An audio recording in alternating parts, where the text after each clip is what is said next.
ये बच्चों ये चित्र दिया हुआ है और इस चित्र में विद्युत धारा I का मान पूछा गया है। तो I का मान हम कैसे निकाल लेंगे। देखिए ये एक संधि है, संधि की ओर कुछ धाराएं आ रही है और कुछ इससे जा रही है। तो यहाँ पर किरचॉफ का प्रथम नियम लग जाएगा।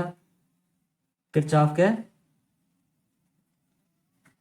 प्रथम नियम से, किरचॉफ का प्रथम नियम है, संधि का नियम क्या कहता है कि समेशन I बराबर क्या होता है 0, और समेशन I बराबर 0 होता है। तो हम इसका मतलब ये निकालते हैं कि किसी भी संधि पर मिलने वाली कुल धाराओं का बीजगणितीय योग शून्य होता है।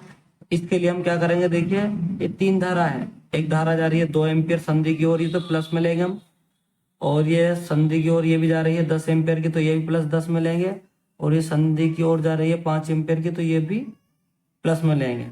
और जो संधि से दूर जाती है, संधि से दूर जाने वाली धारा एक तो ये I है, ये माइनस में लिखी जाएगी -I, और एक ये जा रही है 3, ये -3 बराबर 0। ये होता है समेशन I।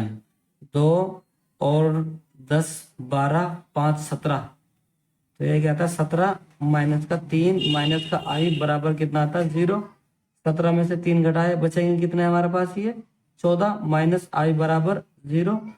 I इधर ले जाएंगे तो प्लस का हो जाएगा, तो I बराबर क्या हो जाता है 14। तो जो I का मान है वो 14 एम्पियर है।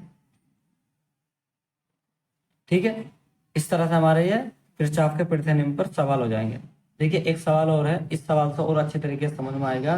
देखिए सवाल में विद्युत धारा I का मान पूछा गया है, और यहाँ पर एक संधि ये दी हुई है, एक संधि ये दी हुई है।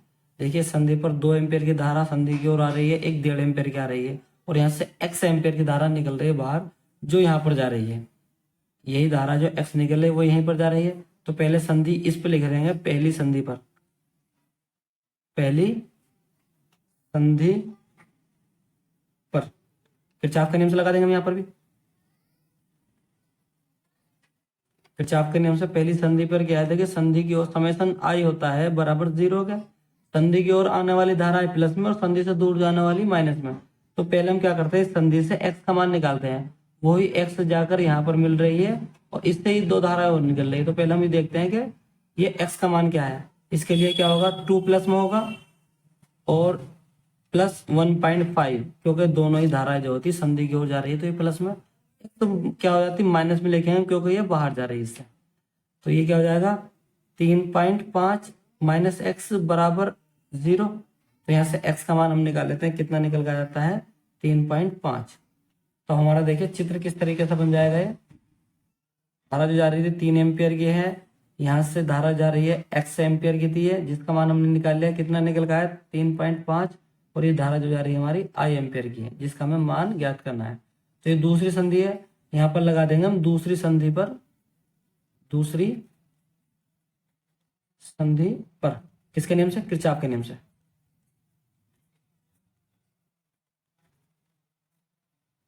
समेशन I क्या हो जाएगा, यहाँ पर भी 0। समेशन I क्या होता है, देखिए 3.5 संधि की ओर जा रही है, ये संधि से निकल रही है और ये भी संधि से निकल रही है, तो ये तो प्लस में होगी 3.5, ये वाली माइनस में हो जाएगी क्योंकि ये संधि से बाहर जा रही है, -3, ये भी माइनस हो जाएगी, माइनस I बराबर क्या आएगा 0 निकल गया। तो देखिए 3.5 में से 3 घटाते हैं तो कितना निकलेगा 0.5 माइनस I बराबर 0। तो यहाँ से I का मान कितना निकल के आ जाता है 0.5 एम्पियर। यही सवाल का आंसर है।